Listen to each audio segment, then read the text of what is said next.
Hello, everyone. This is Mr. Schultz coming to you from my office.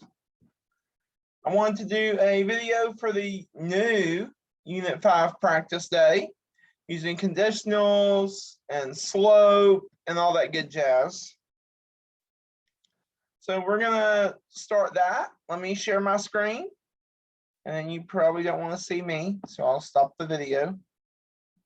Let's share my screen and we can get started. Okay, so I know it looks kind of blurry. I'm sorry, there's nothing I can do about that. But anyways, we'll survive.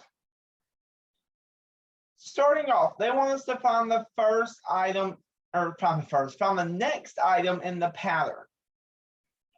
Well, on our pattern here, if we look, it doesn't look like there's any method to the madness. It's like 10, and then 81, then 64, then 49. But notice something. Let me pull the calculator up. And then I want you to notice kind of if I'm finding the difference here. Like what did I subtract to get to my next term?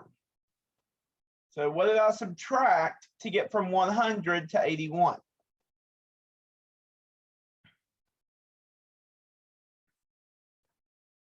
That would be I subtracted 19. And then what did I subtract to get from 81 to 64? 81 minus 64. I subtracted 17.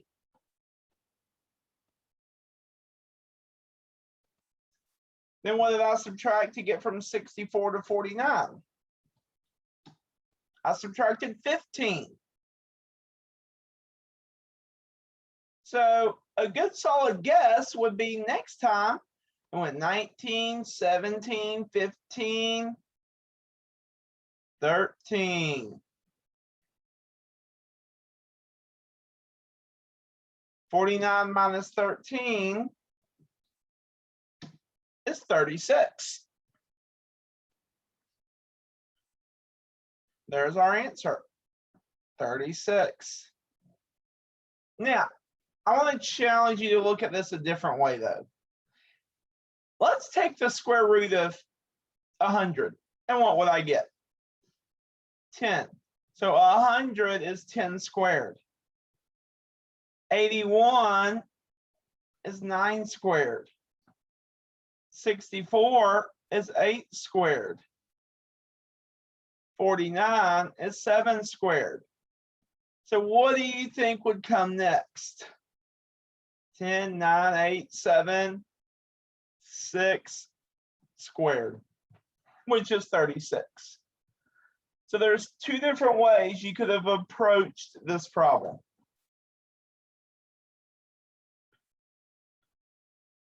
Okay, number 2, determine if each conjecture is true. If it's false, give a counterexample.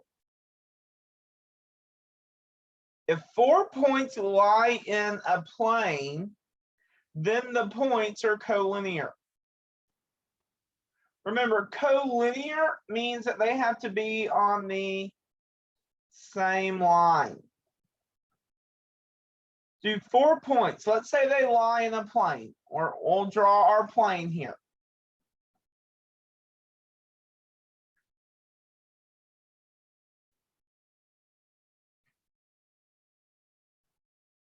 If I put 4 points in this box, do they have to be in a line? No, I could do something like this. Boom, boom, boom, pow. Those aren't in a line. They could be, but as I drew them, they are not. So we could stop there, or we could say 4 non-collinear points. The thing with this, to give a counterexample, you have to just give one example as to why that's not true. I had people underlining what's not true, or finding the hypothesis and the conclusion. No, this is false. So now we have to give a counterexample. There's our counterexample. Give a counterexample. Right there.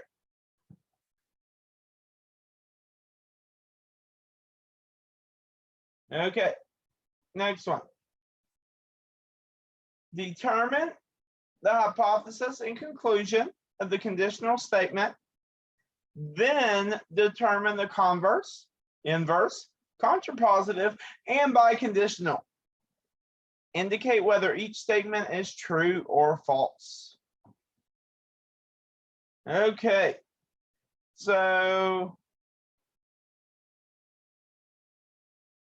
let's see. If next month is February, then this month is January. The if is like a signal word that what's coming up? The hypothesis. So there's our P. Next month is February.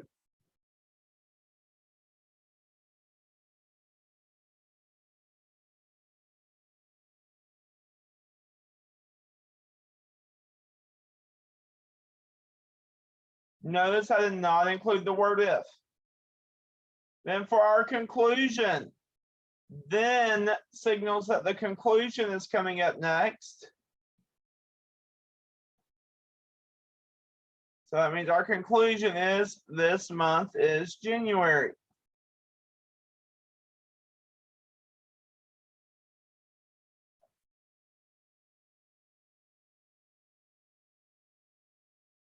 I'm going to write the Q above it because I don't have room below it. So our conclusion, this month is January. Okay, so now we have to get the converse, inverse, contrapositive, and biconditional. That's a lot of stuff, but we can do it. So for converse, what order does it go in? That's the one where we have to flip. We have to say if Q, then P.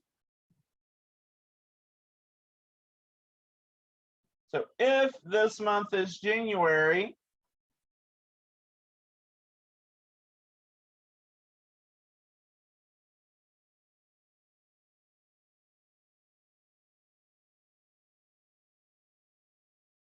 then next month is February.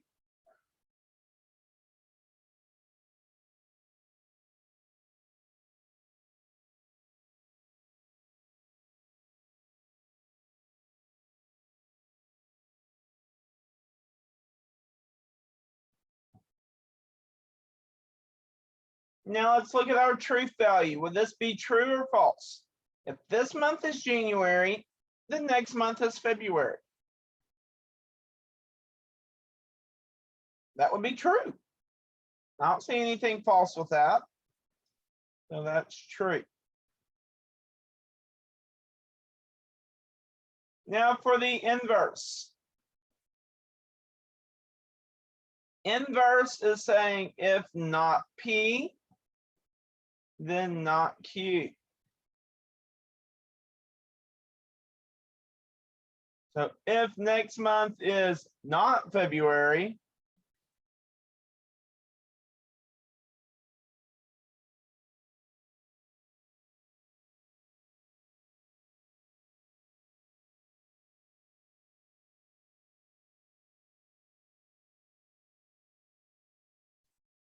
then this month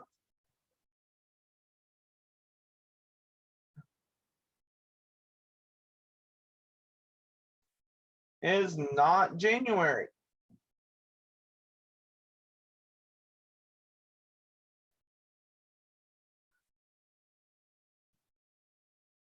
Let's get the truth value of that one. If next month is not February, then this month is not January. That's true.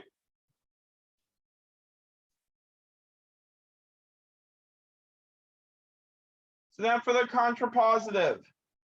The contrapositive is if not Q, then not P.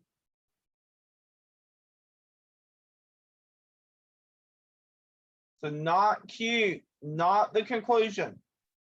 If this month is not January,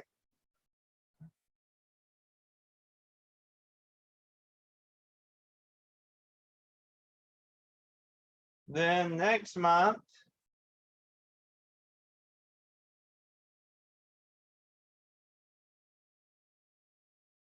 is not February.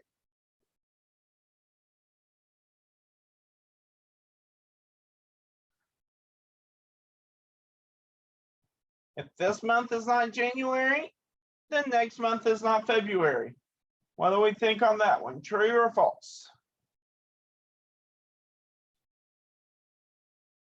That one's also going to be true.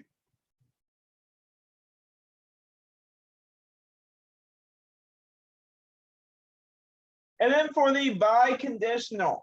The biconditional is our one that's P if and only if Q. And it's our only one that does not start with an if. You just cut straight to the chase. It starts with P. Next month is February.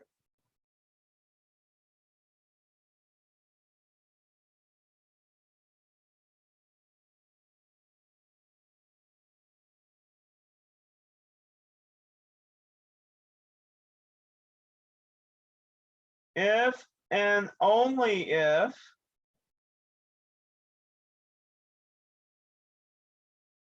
and then you have your Q. This month is January.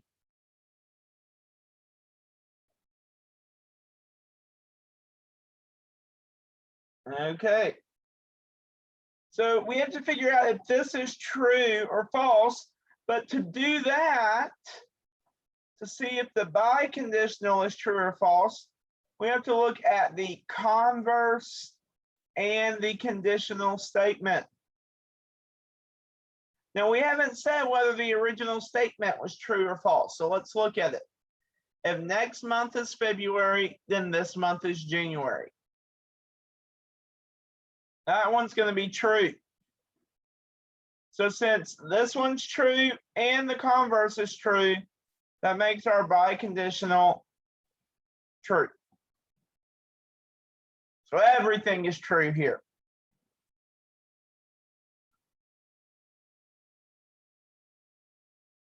Okay, there's those. So for 9 and 10, we have a Venn diagram, and they ask us to name the hypothesis and the conclusion. Remember on a Venn diagram, the small circle is always your P. The big circle is always your Q.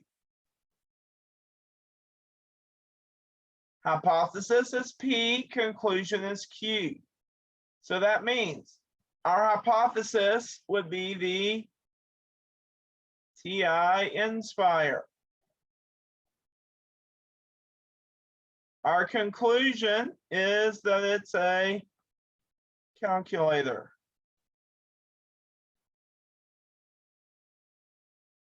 That's all we had to do on these. Just name the hypothesis, name the conclusion.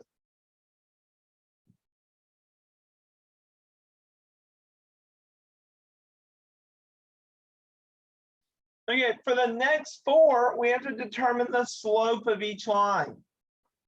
Remember that slope, if you're given a graph, slope, you could say is rise over run. Or if you wanted to use 2 points, it's y2 minus y1 over x2 minus x1.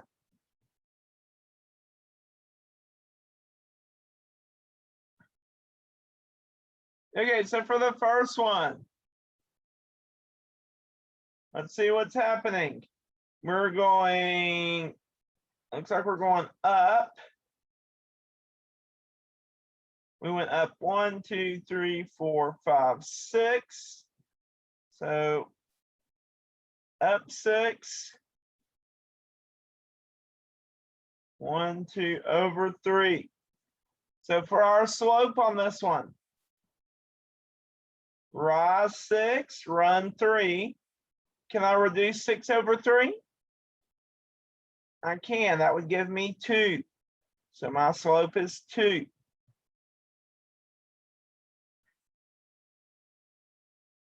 For the next one, I don't rise any, but then I run how many? 1, 2, 3. 0 over 3 reduces to 0.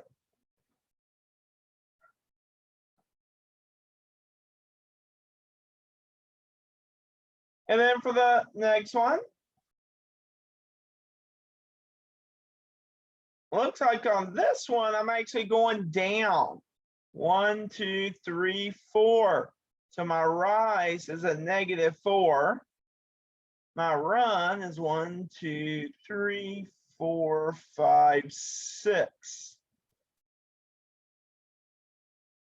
So I went down 4 over 6. Can I reduce that? Yes, that reduces to -2/3. There's my slope on that one. And then for the next one,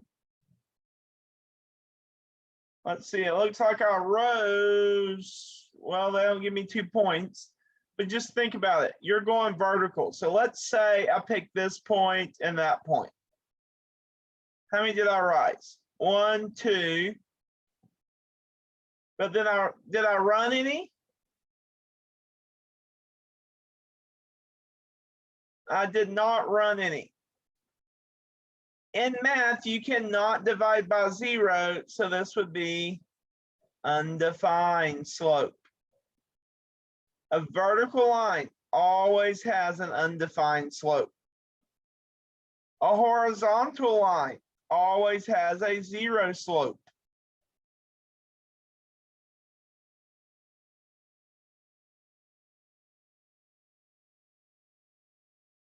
So that's finding slope with a graph. Now we're going to have to use the slope equation. Determine the slope of lines HJ and KM, then determine whether the lines are parallel, perpendicular, or neither. Okay, so let's first look at HJ.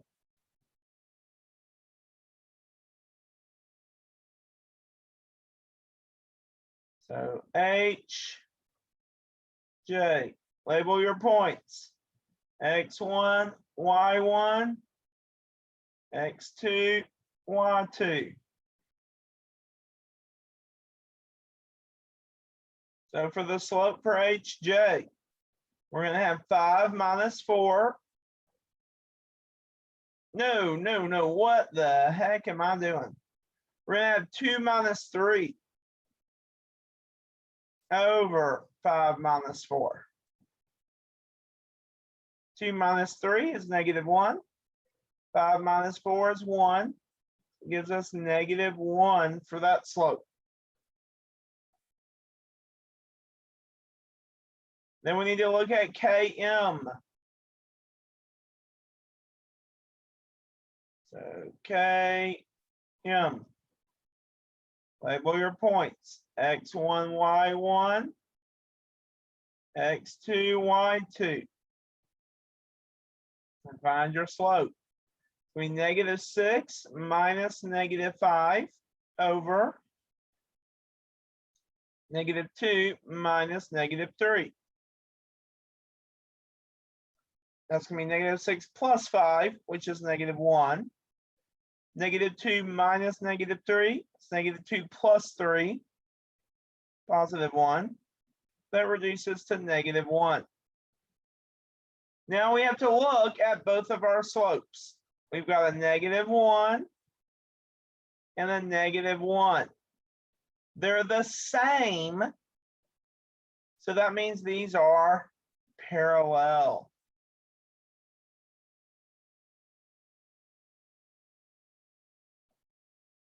That means those are parallel because they're the same. Okay, we want to do the same process for 16.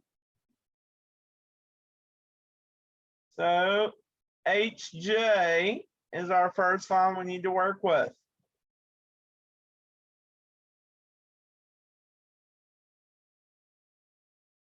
So label your points.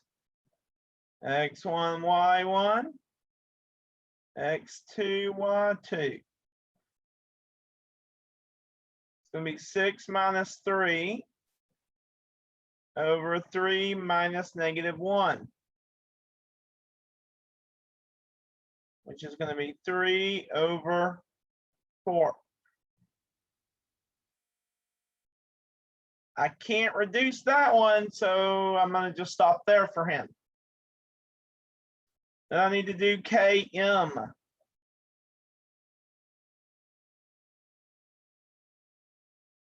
And label your points. X1, Y1, X2, Y2.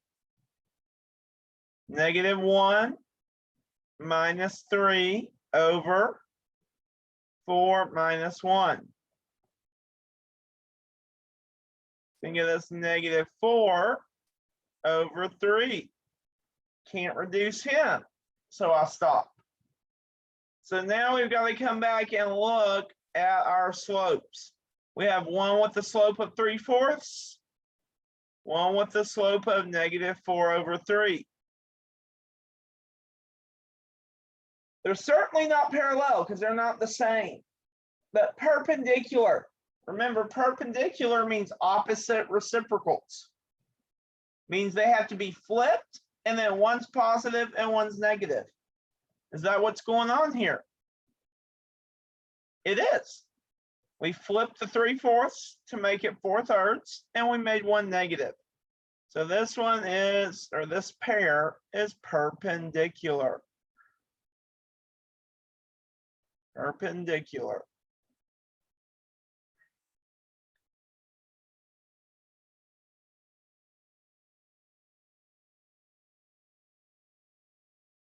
And then the last, or the second to last one, they want us to write the equation of a line through 5, 7 with a slope of 2/3 in point slope form. Now let's remember for a second what point slope form is. That's the one that goes y minus y1 equals our slope times x minus x1. That's point slope form. So let's see what pieces we have. Well, here's our x1 and our y1. It says slope of 2/3. There's our m. I think we can plug in, buddy. So let's plug in. This is going to be y minus 7 equals our slope, which is 2/3 times x minus 5. There, that's all we have to do. We don't have to distribute. We don't have to do anything. That's it. We're done. So let's move on to 18. What is the equation of the line through 0, 8 with a slope of 1/10 in point slope form? Again, point slope form. Y minus y1 equals m times x minus x1. Label what we have. We're given a point. x1, y1. We're given a slope. That's our m. So plug in. We're going to have y minus 8 equals 1/10 times x minus 0. Yes, you need the minus 0 there to be in point slope form. So we're done.